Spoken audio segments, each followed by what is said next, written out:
لا مثل له ولا مثيل له ولا عديل له ولا وزير له ولا نظير له، لا معين له ولا ممد له ولا ناصر له، لا صاحب له ولا صاحبة له ولا والد له ولا ولد له، لم يلد ولم يولد ولم يكن له كفوا أحد. نشهد أنه لا إله إلا هو وحده لا شريك له في ذاته ولا في نعوته ولا في كلامه ولا في كماله، لا في وجوده ولا في وجوبه ولا في ثبوته، لا في ملكه ولا في ملكه ولا في ملكوته، لا في جبره ولا في جبروته، لا في عظمته ولا في عظموته، لا في رحمته ولا في رحموته، لا في ألوهيته ولا في ربوبيته ولا في معبوديته ولا في محموديته ولا في مسجوديته، لا في فضله ولا في تفضيله، لا في كرمه ولا في تكريمه، لا في شرفه ولا في تشريفه، لا في مجده ولا في تمجيده، لا في توحده ولا في تفرده ولا في صمدانيته.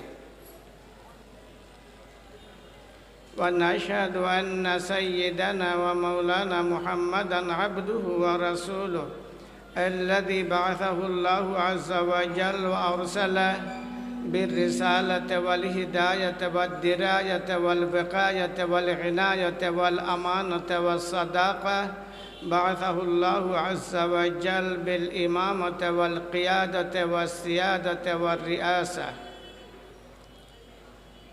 فضله الله عز وجل وبجده ومجله وبجده ونبله وأيده وشيده بالبينات الواضحة والدلائل القاطعة والبراهين الساطعة والمعجزات اللامعة، زينه الله تعالى بالأخلاق المرضية والآداب الجيدة، قربه الله عز وجل حتى جعله نجيا.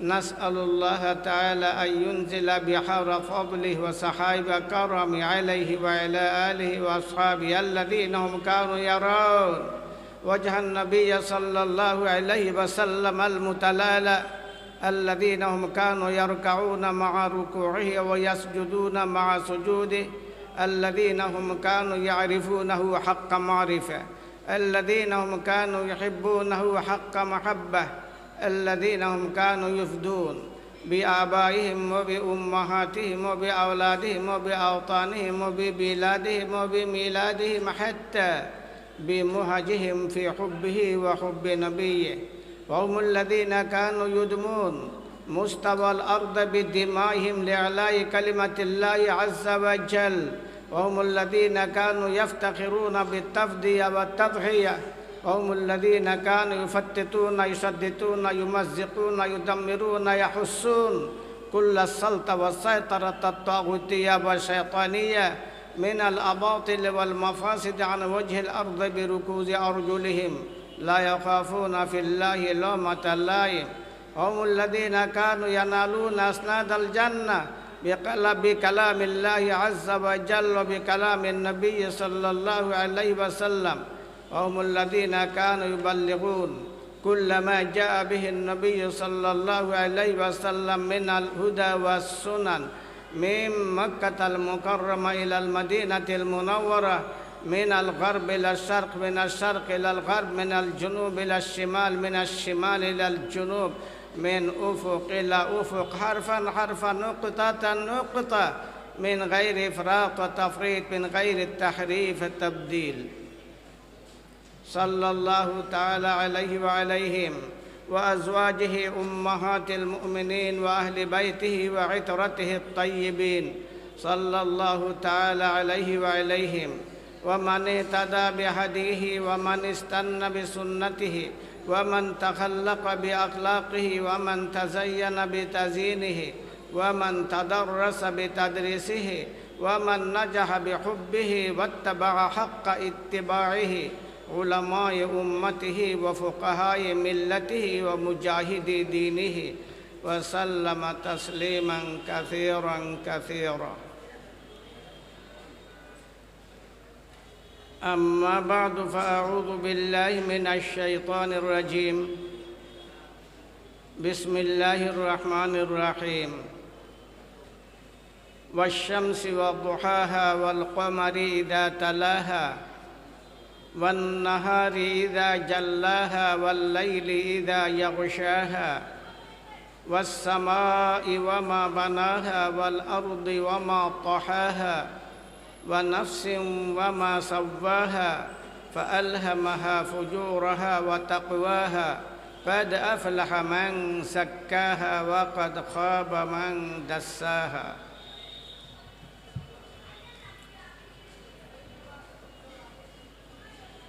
আজকের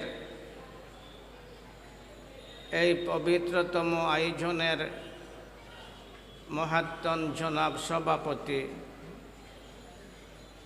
সমাগত কুরআন সুন্নাহর ধারক বাহক, আম্বিয়ায়ে কেরামের উত্তরাধিকারী, সম্মানিত উলামায়ে কেরাম, ঈমান দীপ্ত মুরব্বিয়ান, নবী প্রেমে উদ্বুদ্ধ প্রিয় যুবক বৈষব, আমাদের উজ্জ্বল ভবিষ্যতের আশা ভরসা আজিজ তালাবা হযরত, ঐতিহ্যবাহী ইসলামী প্রতিষ্ঠান সুবহানীঘাট মাদ্রাসা আমার কাছে অত্যন্ত প্রিয় এবং অত্যন্ত মাহবুব। কারণ এই মাদ্রাসার প্রতিষ্ঠায় যার ঘামঝরা পরিশ্রম ছিল, তিনি ছিলেন উলামায়ে দেওবন্দ, বিশেষ করে খানদানে মদনীর একজন অকপট আশিক। আমি আমার দীর্ঘ অতীতে যা কিছু দেখেছি, সব সময় হযরত মৌলানা শায়েখ শফিকুল হক আমকুনি রহমতুল্লাহ আলাইহিকে মদনীয়তের ব্যাপারে অত্যন্ত দৃঢ় সংকল্প পেয়েছি। আর তার কারণও ছিল, এই বিশ্বে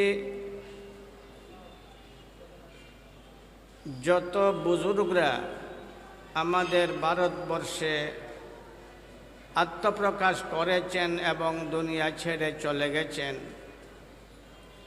এর মধ্যে মদনী রহমতুল্লাহ আলাইহি ছিলেন অন্যতম। কারণ যত বুজুর্গরা আমাদের ভারতবর্ষে ছিলেন, কারো ইতিহাসে নাই যে তারা পবিত্র রওজায়ে আকদসে বসে ইশকার মহব্বত সহকারে নবী করিম সাল্লাল্লাহু আলাইহি ওয়াসাল্লামের সান্নিধ্যে অবস্থান করে হাদিস শরীফের তালিম দিয়েছেন। আমার জানা মতে কুতবুল আলম সৈয়দ হুসেন আহমদ মদনী রহমতুল্লাহ আলাইহির নজির বা তার মিসাল আমি খুঁজে পাই না। শুধু ইলমে জাহির বা ইলমে হাদিস, ওইগুলোর মধ্যেই তার গভীরতা ছিল না, বরং আধ্যাত্মিক জগতেও ছিল তার বিরাট একটা অবস্থান। একটা ঘটনাই আমাকে একবারে অভিভূত করে নেয়। একজন বৃদ্ধ লোক ছিল, বৃদ্ধ হিন্দুস্তানে একজন বৃদ্ধ বয়স্ক লোক ছিল।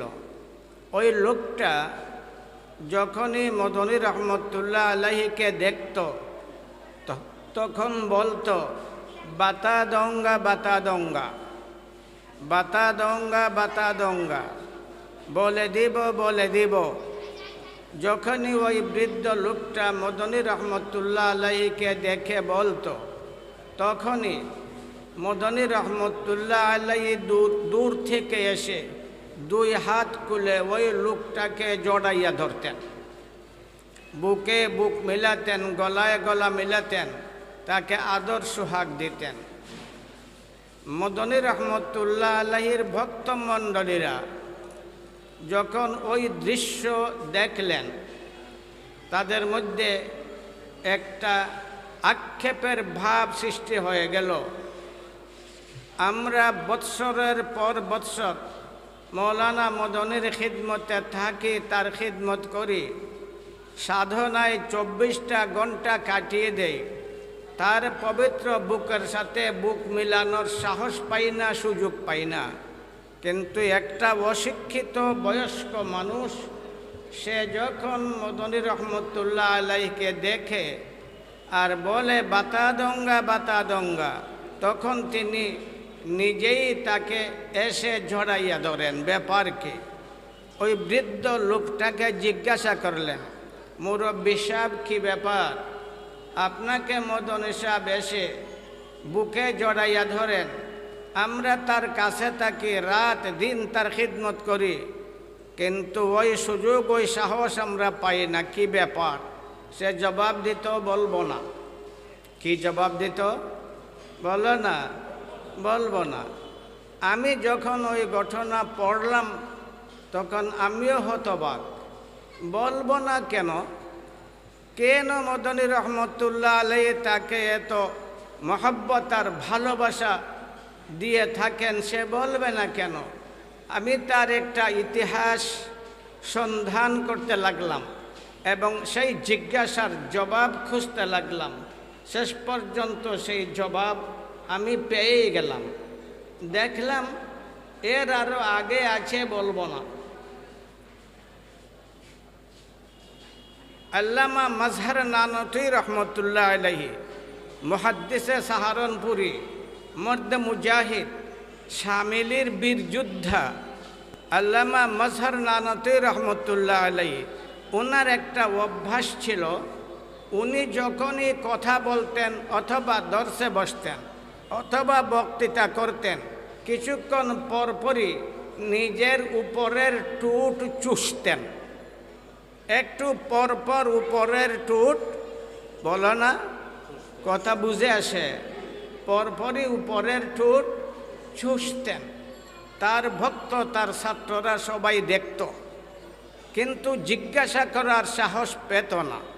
একবার ওনাকে তারা জিজ্ঞাসা করেই নিল, হুজুর বুঝে আসলো না, আপনি দর্শে হাদিসে বসলে কিছুক্ষণ পরপর উপরের টুট চুষেন, যখন ওয়াজ মহফিলে বসেন তখনও কিছুক্ষণ পরপর উপরের টুট চুষেন, এমনিতেই যদি বসে থাকেন কিছুক্ষণ পরপর আপনি উপরের টুট চুষেন, এর মধ্যে কি রহস্য রয়েছে বলুন? তিনি জবাব দিতেন, বলবো না। তাহলে দেখা গেল বলবো নারও একটা ধারাবাহিকতা আছে না নাই? বলুন না, আছে। আমি আরও কিছু আগে দেখতে লাগলাম, জানার চেষ্টা করলাম। নবী করিম সাল্লাল্লাহু আলাইহি ওয়াসাল্লাম যখন এই নশ্বর জগৎ ছেড়ে চলে যাওয়ার পথে, সেই সময় হযরতে ফাতেমা রাদিয়াল্লাহু তাআলা আনহাকে ডাকলেন। হযরতে ফাতেমা রাদিয়াল্লাহু তাআলা আনহাকে কানে কানে আমার নবী কি বললেন? মা ফাতেমা রাদিয়াল্লাহু তাআলা আনহা অধীর হয়ে কাঁদলেন। মা আয়েশা সিদ্দিকা রাদিয়াল্লাহু তাআলা আনহা মা ফাতেমাকে জিজ্ঞাসা করলেন, ফাতেমা কি ব্যাপার, তুমি কাঁদছ কেন? নবী করিম সাল্লাল্লাহু আলাইহি ওয়াসাল্লাম তোমাকে কানে কানে কি বলেছেন? মা আয়েশা রাদিয়াল্লাহু তাআলা আনহা একই জবাব দিলেন, বলবো না। কিছুক্ষণ পরে আবার আমার নবী ফাতেমা রাদিয়াল্লাহু তাআলা আনহাকে ডাকলেন, আবার জিজ্ঞাসা করলেন, ফাতেমা কি হয়ে গেল? দ্বিতীয়বার নবী করিম সাল্লাল্লাহু আলাইহি ওয়াসাল্লাম তোমাকে ডাকলেন, কানে কানে চুপে চুপে কি বললেন? এরপরে তুমি হাসলে। কি ব্যাপার একটু খুলে বলো। জবাব দিলেন বলবো না। বোঝা গেল বলবো নার একটা ধারাবাহিকতা আছে না নাই? বলুন না, আছে। তাই আমি হতাশ হলাম না। আমার প্রশ্নের মধ্যে তেমন একটা কঠোরতা দেখতে পেলাম না।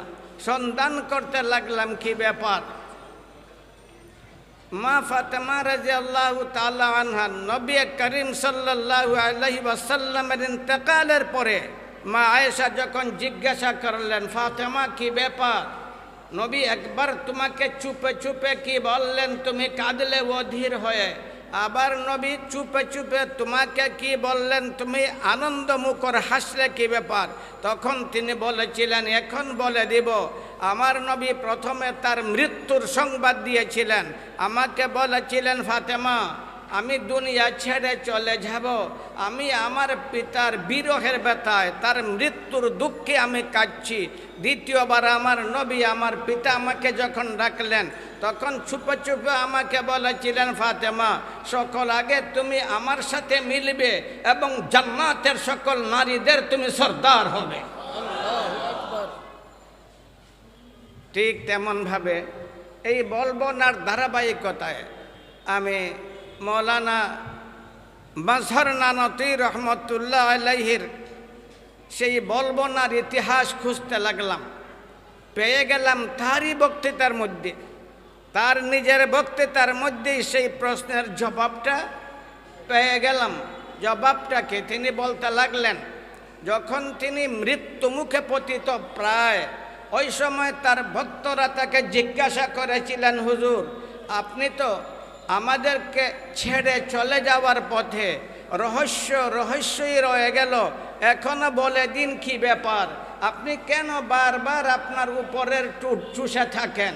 তখন বলেছিলেন, শোনো, এই ভারতবর্ষের মধ্যে যখন ইংরেজরা ছিল, সবচেয়ে কঠিনতম পদক্ষেপ যা তারা গ্রহণ করেছিল তা ছিল কোরআন জ্বালিয়ে দাও, কোরআন জ্বালিয়ে ভস্ম করে দাও।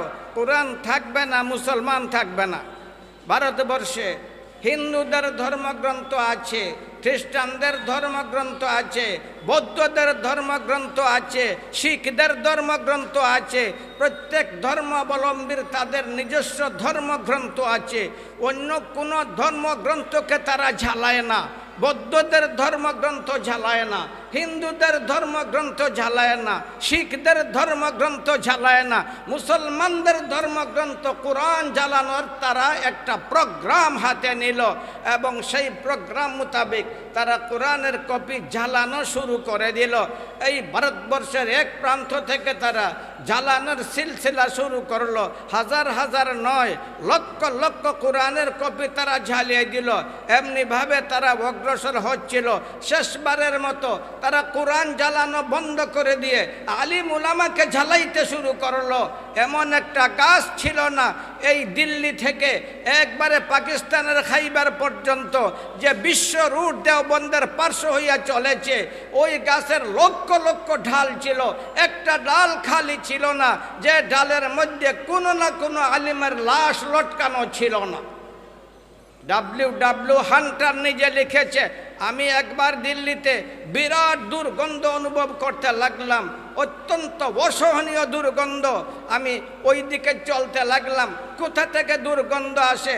যখন সেই দিকে পৌঁছলাম, দেখলাম আলিমুল আমাদিগকে উলঙ্গ করে, তাদের হাত পা বেঁধে তাদেরকে জীবিত অবস্থায় আগুনে নিক্ষেপ করে ঝালানো হচ্ছে।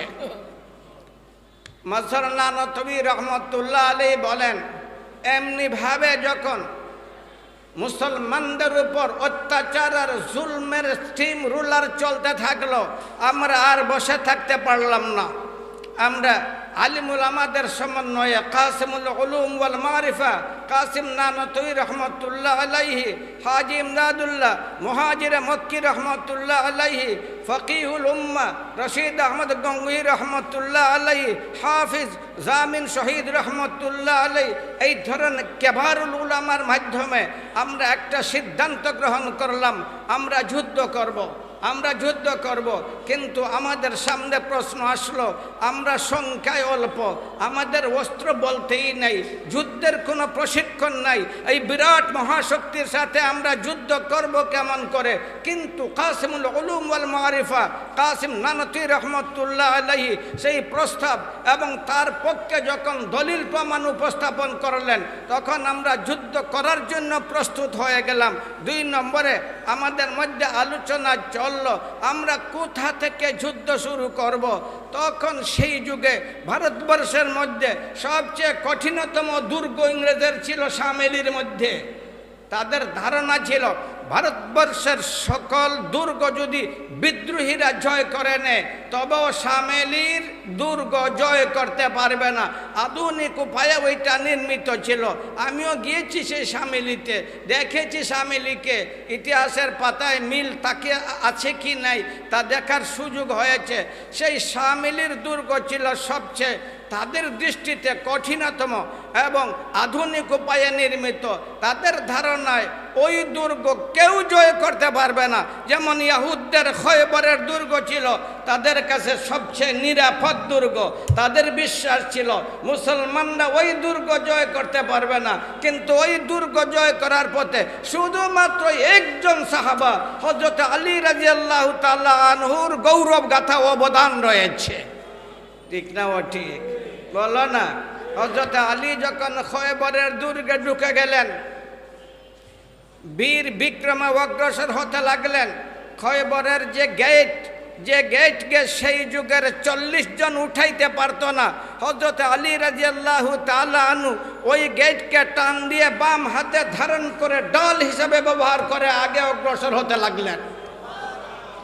তাদের মধ্যেও ছিল একটা বীর পুরুষ, বীরকে বীরই বলতে হয়, সে হোক না বেঈমান বা কাফির, সেও বীর ছিল, তার নাম ছিল মুরাহাব। মুরাহাব যখন জানল যে আলী যুদ্ধের ময়দানে সে চ্যালেঞ্জ করে অগ্রসর হচ্ছে, তার শৌর্য বীর্য গর্জে উঠল, সেও বাহির হয়ে আসলো, একদম আলী রাদিয়াল্লাহু তাআলা আনহুর মুখোমুখি হয়ে গেল। দেখলো ছোট দেহধারী একজন মানুষ, একবারে অল্প বয়স্ক আলী, ছোট দেহধারী, অবহেলার দৃষ্টিতে দেখতে লাগলো এবং তাকে লক্ষ্য করে কবিতার মাধ্যমে চ্যালেঞ্জ করতে লাগলো, বলতে লাগলো, আলী তুমি আমাকে চিনো, তুমি আমাকে চিনো, আমি কে? কাদ আরাফাত খায়বারু আন্নী মুরাহাব, কাদ আরাফাত খায়বারু আন্নী মুরাহাব, শাকিস সিলাহি বথলুম মুরাজ্জাব, ইদিল হুরুব আকবালাত তালাহাব। কবিতার মাধ্যমে সে তার পরিচিতি দিতে লাগলো হযরত আলী রাদিয়াল্লাহু তাআলা আনহুকে। আলী তুমি চিনো আমি কে?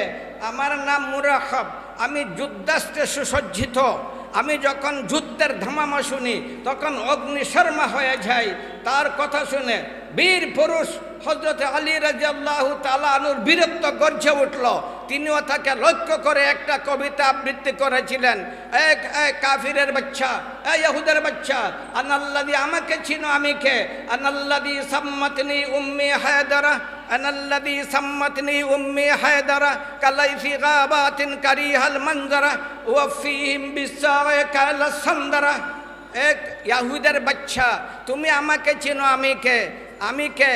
আমার নাম জন্মের পরে আমার মা আমার নাম রাখছে হায়দর। আমি জঙ্গলার একটা ক্ষিপ্র সিংহের মতো, দুশ্মন যখন আমার হাতের নাগালে আসে তখন তার অস্তিত্ব আমি পানি পানি করে দেই। এই বলেই তার মাথায় করলেন আঘাত, ফাফালাকা রাসা, এক আঘাতে তার মাথা ছিন্ন ভিন্ন করে দিলেন। যেমন ভাবে ইহুদদের সেই দুর্গ তাদের দৃষ্টিতে সবচেয়ে নিরাপদ ছিল, তাদের ধারণায় সবচেয়ে শক্ত ছিল, তেমন ভাবে ইংরেজদের দুর্গ শামেলির দুর্গের ব্যাপারে ইংরেজরা সেই ধারণা ছিল বিদ্রোহীরা যদি এই ভারতবর্ষের সকল দুর্গ জয় করে নেয় তবে শামেলি জয় করতে পারবে না, এই ধারণা ছিল। হযরতে কাসিম নানতবী, কাসিমুল উলুম ওয়াল মারিফা কাসিম নানতী রহমতুল্লাহ আলাইহি প্রস্তাব এবং সিদ্ধান্ত দিয়ে দিলেন, সর্বপ্রথম যুদ্ধ শুরু করব শামেলির দুর্গ থেকে। প্রশ্ন আসলো সবার, এত সাহস আপনি কেমনে করলেন? আমাদের কাছে সেই অস্ত্র নাই, আমাদের কাছে সেই যুদ্ধ দক্ষতা নাই, আমাদের কাছে যুদ্ধের সেই ট্রেনিং নাই। কাসিম আর হাফিজ জামিন শহীদ বললেন আমাদের সব কিছু আছে, আমাদের সব কিছু আছে।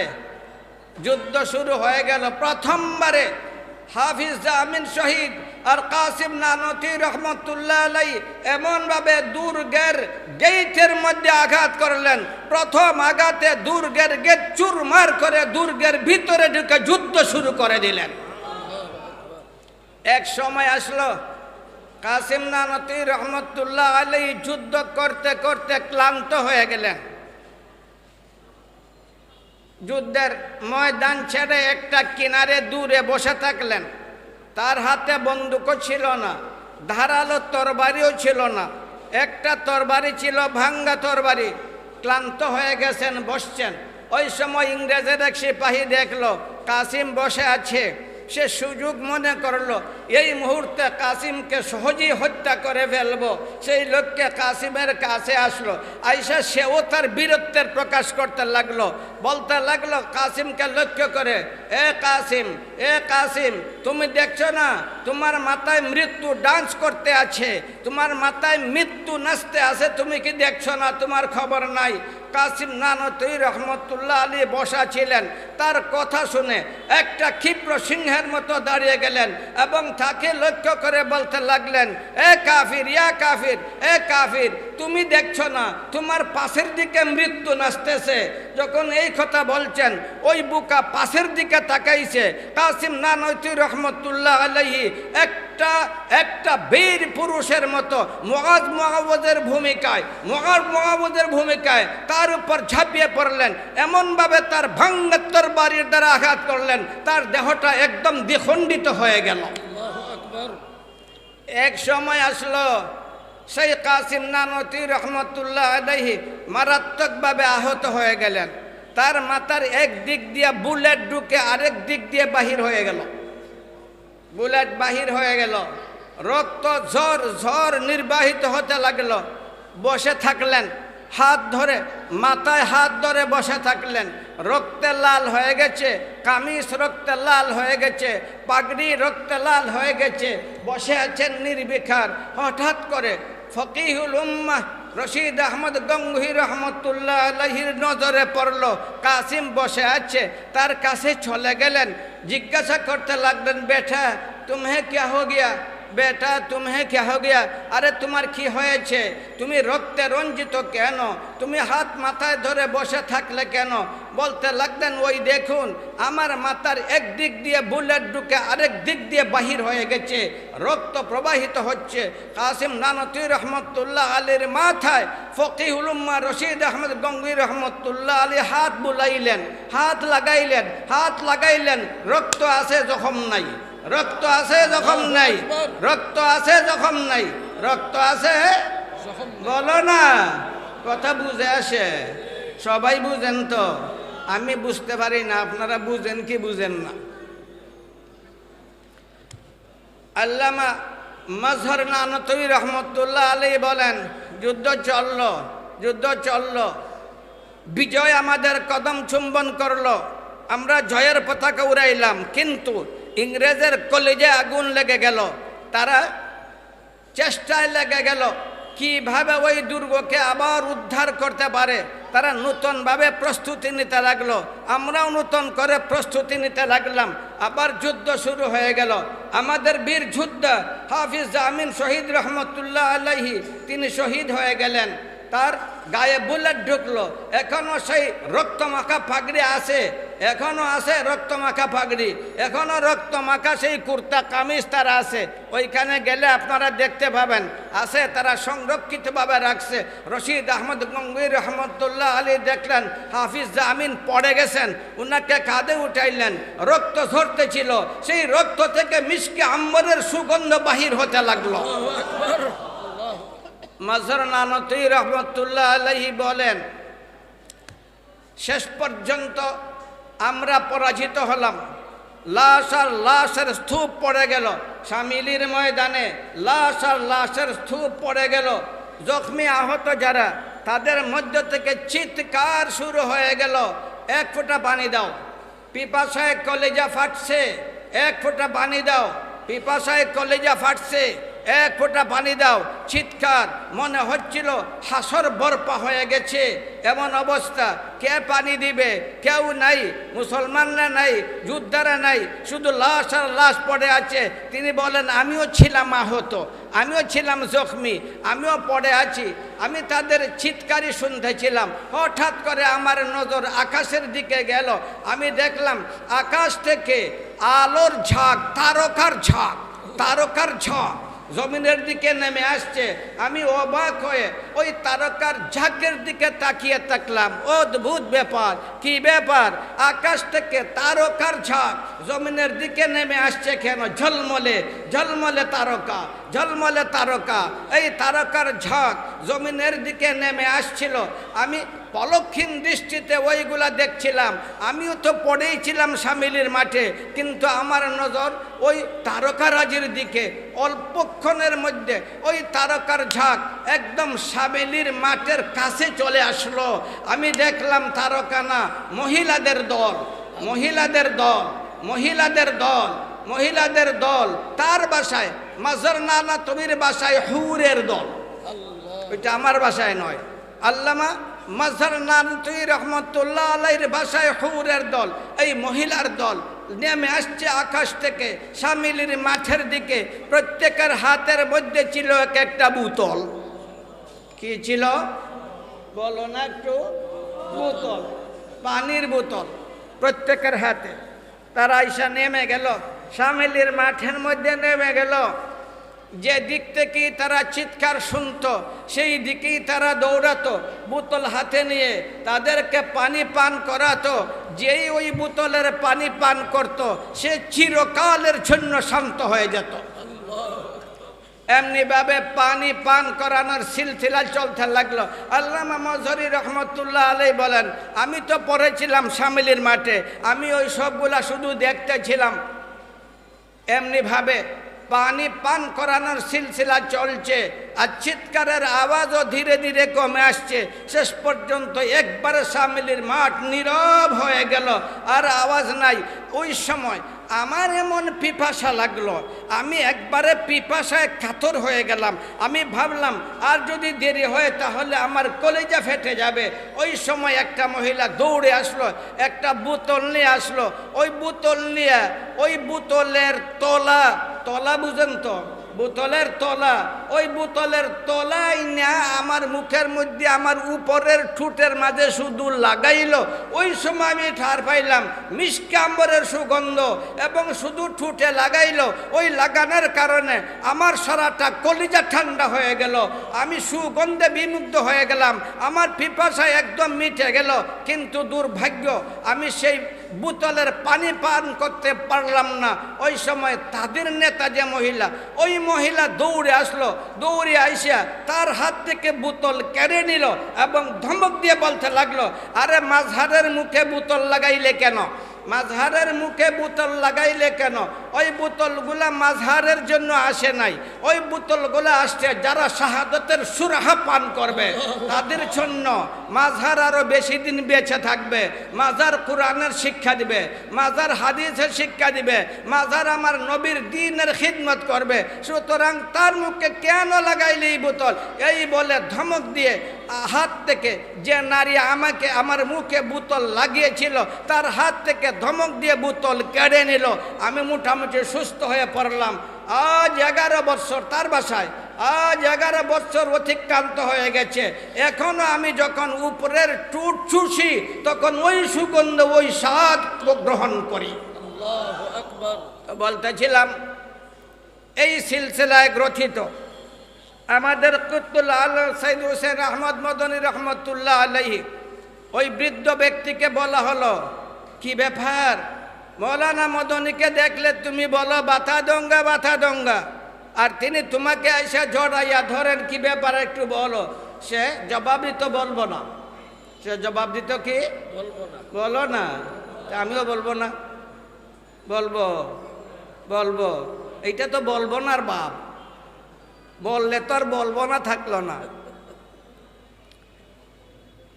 মদনী রহমতুল্লাহ আলাইহির ইন্তেকালের পরে মদনী রহমতুল্লাহ আলাইহির ভক্ত মণ্ডলী যারা ছিল, হাফিজ ছিল, মুহাদ্দিস ছিল, মুফতি ছিল, খলিফা ছিল, কারা কারা ছিল নাম তো আর জানি না, তারা জিজ্ঞাসা করলেন ওই বৃদ্ধ লোকটাকে, ভাই বৃদ্ধ কি ব্যাপার, তুমি তার আসল রহস্য একটু খুলে বলো।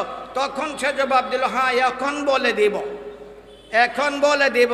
তখন সেই বৃদ্ধ লোকটা বলেছিল, ভাই একবার ঘন রাতের ঘন অন্ধকারে আমি গঙ্গু শরীফের দিকে যাত্রা শুরু করলাম, যেখানে রয়েছে রশিদ আহমদ গঙ্গুই রহমতুল্লাহ আলাইহির কবর, যেখানে রয়েছে শাহ আব্দুল কুদ্দুস রহমতুল্লাহ আলাইহির কবর। আমি সেই গঙ্গুর দিকে যাত্রা শুরু করলাম। রাতের ঘন অন্ধকার, একবারে নীরব নিথর সারাটা রাত আমি আশকার মহব্বতের আবেগে সেই গঙ্গুর দিকে অগ্রসর হতে লাগলাম। যখন আমি অনেকটা দূরেই ছিলাম, তখন আমি হঠাৎ করে দেখতে পাই গঙ্গু শরীফে একটা ঘর ছিল, ওই ঘর এখন নাই, আমিও দেখছি এই ঘর নাই। একটা ঘর ছিল, যেই ঘরে গিয়ে আমাদের বুজুর্গরা চিল্লাখুশি করতেন, সাধনা করতেন, জিক্র আজকার পড়তেন। ওই ঘরের দরজা লাফাইতেছে, দরজা লাফাইতেছে, দরজা লাফায়, দরজা বল, দরজা বুঝো তো, লাফায় বুঝো তো, দরজা লাফায়, দরজা লাফায়। আমার চোখে পড়লো, বৃদ্ধ লোকটা বলে, আমার চোখে পড়লো ওই ওই গঙ্গু শরীফের সেই ঘর, এই ঘরের দরজা লাফায়। আমি যখন দূর থেকে দেখলাম, আমি ভীত হয়ে গেলাম। অদ্ভুত ব্যাপার, কি ব্যাপার, দরজা লাফায়, দরজা লাফায়, দরজার কি আবার প্রাণ আছে, দরজা লাফাইবে কেন, কি অদ্ভুত ব্যাপার। আমাকে ভয় কাতর করে নিল, আমি দাঁড়িয়ে গেলাম, কিন্তু পাশে ফিরত আসার মতো সাহস ছিল না, আগে বাড়ার মতো সাহস ছিল না। আমি অনেকক্ষণ দাঁড়িয়ে থাকলাম, পিছে ফেরার মতো আর সাহস নাই, আগে বাড়ার মতো সাহস নাই। শেষ পর্যন্ত সিদ্ধান্ত নিলাম, পাশে যখন যাইতেই পারবো না, তাহলে আগে অগ্রসর হব, আগে চলবো, যা ঘটার ঘটবে আগে যাব। আমি ধীর গতিতে আগে অগ্রসর হতে লাগলাম। আর যখন প্রায় কাছে পৌঁছে গেলাম, তখন আরো অদ্ভুত ব্যাপার, শুধু লাফায় না, জিক্রের তালে তালে লাফায়, জিক্রের তালে তালে লাফায়, জিকির পরে আর জিক্রের তালে তালে লাফায়। লা ইলাহা ইল্লাল্লাহ, লা ইলাহা ইল্লাল্লাহ, লা ইলাহা ইল্লাল্লাহ, জিক্রের তালে তালে লাফায়। তখন আমি আরো ভয়ে কাতর হয়ে গেলাম, আরে কি আজীব ব্যাপার, দরজা আবার জিকিরও পড়ে, আবার লাফায়, দরজায় লাফায় না মানুষ লাফায়, বলো না, কি দেখতেছেন, দরজা লাফায় না মানুষ লাফায়? মানুষ যদি জিকিরের সময় লাফায় তাহলে সে পাগল, পাগল না ভালো, বলো না। মানুষ জিকির পড়বে তার বিধান অনুসারে, দরজা লাফায় জিকির পড়ে, মানুষ লাফায় না। মানুষ যদি লাফায় উলঙ্গ হইয়া যায়, এমনভাবে তার হস্কার আগুন জ্বলে, তার কুর্তা খুলিয়া যায়, তার পায়জামা খুলিয়া যায়, গাছের উপর উঠতে থাকে, ওইটা ভালো মানুষ না পাগল, বলো না, জোরে বলো না, জোরে বলো না, পাগল। ওইটা জিক্রের কোনো বিধান নয়, ওইটা পাগলামি ছাড়া আর কিছুই না। তিনি ভয়ে একবারে সন্ত্রস্ত হয়ে গেলেন, ভাবলেন এখন কি করা যায়। পাশে যাওয়ার চেষ্টা করলেন, শরীর কাঁপছে, ফিরত যাওয়ার কোনো সুযোগ নাই, কিন্তু আগে বাড়ারও কোনো সুযোগ নাই। শেষ পর্যন্ত সিদ্ধান্ত নিলেন, যা ঘটবার ঘটবে, আমি ওই দরজার কাছে চলে যাব, দেখব কি ব্যাপার। যখন একদম কাছে চলে গেলেন, তখন তিনি ভালো করে বুঝতে পারলেন দরজার আওয়াজ নয়, দরজার লাফায়, দরজা লাফায়, কিন্তু তার ভিতরে কে জিক্রের মধ্যে মশগুল আছে, ওই দরজার ভিতরে যে আছে তার জিক্রের তালে তালে দরজা লাফায়। তখন তিনি শান্ত হয়ে গেলেন, অবশ্যই ঘরের ভিতরে কেউ আছে, আমার ভয়ের এত কারণ নাই, দরজা কেন লাফায়? আর কে জিকির পরে আমি দেখব। আমি আমাকে গোপন করে কিনারে বসে থাকলাম, একবার তো তার জিকির শেষ হবে, একবার তো বাহির হয়ে আসবে, আমি দেখে নিব কে সেই মহান ব্যক্তি যার জিক্রের এত প্রভাব, যার জিক্রের আসর পড়ে গেছে দরজার উপর, দরজা তার জিক্রের তালে তালে লাফাইতে শুরু করেছে। আমি তাকে দেখব। আমি চুপে চুপে বসে থাকলাম। যখন তার জিকির, তার দোয়া শেষ হয়ে গেল, দরজা খুলে তিনি বাহির হয়ে গেলেন, দরজা শান্ত হয়ে গেল। বাহির হওয়া মাত্র আমি দেখি আমার শেখ, আমার শেখ, আমার শেখ কুতুবুল আলম সাইয়্যিদ হুসাইন আহমদ মদনী রহমতুল্লাহ আলাইহি বাহির হয়ে আসছেন। বৃদ্ধ লোকটা বলে, আমি ভয়ে নিজেকে একেবারে গোপন করে নিলাম যাতে হযরত আমাকে দেখতে না পান, কিন্তু আমাকে দেখেই নিলেন, আমাকে দেখেই নিলেন। আমাকে দেখা মাত্র ঝড়াইয়া ধরলেন এবং আমাকে বলতে লাগলেন, খবরদার কিসি সে বাতানা নেই, খবরদার কিসি সে বাতানা নেই, সাবধান, কারো কাছে বলতে পারবে না, কারো কাছে বলতে পারবে না, কারো কাছে বলতে পারবে না। তখন আমি ওয়াদা করেছি আমি কারো কাছে বলবো না। সুতরাং তার জীবদ্দশায় তোমরা যখন আমাকে জিজ্ঞাসা করেছ তখন আমি বলেছি বলবো না। এখন তিনি নাই তাই বলে দিলাম। উনি হচ্ছেন আমাদের শেখ কুতুবুল আলম সাইয়্যিদ হুসাইন আহমদ মদনী রহমতুল্লাহ আলাইহি, যার আশিক এই আপনাদের হুজুর, এই হুজুর, এই মদরসার হুজুররা, এই মদরসার উস্তাদরা, এই খানদানের আশিক, এই সিলসিলার আশিক। আল্লাহ আপনাকে আমাকে সবাইকে ওই সিলসিলায় রাইখা সঠিকভাবে জীবন পরিচালনার তৌফিক দান করুক। সবাই বলুন আমিন। আরো জোরে বলুন আমিন। আবার বলুন আমিন। আবার বলুন আমিন। ওয়া আখিরু দাওয়ানা আলহামদুলিল্লাহি রাব্বিল আলামিন। শেষ।